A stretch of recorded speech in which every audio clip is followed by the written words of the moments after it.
السلام عليكم. هل تعلمون يا أخوان أن في وقف تم إعلانه السنة اللي طافت من مدير الجروب الوردي، اسمه مسجد بكة. بكة مش مكة. هل تعلمون أن جمع لهذا المسجد 15 مليون ريال لوقف؟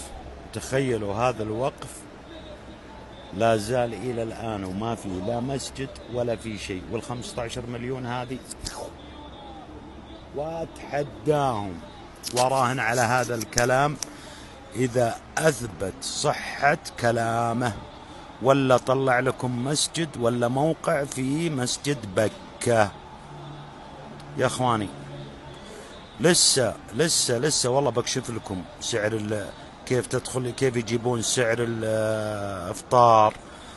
تجيهم شركات تقدم لهم على 5 ريال 6 ريال. هذه بالذات الشركة اللي فيها السبيعي، أسميها شركة السبيعي، ما عاد بجمعية.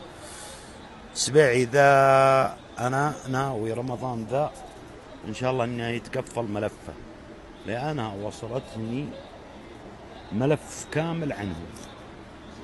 أوقاف وهمية وصلتني، شو اسمه، جمعيات على أنها جمعيات وهي مؤسسات فردية، أشياء بلاوي مصايب.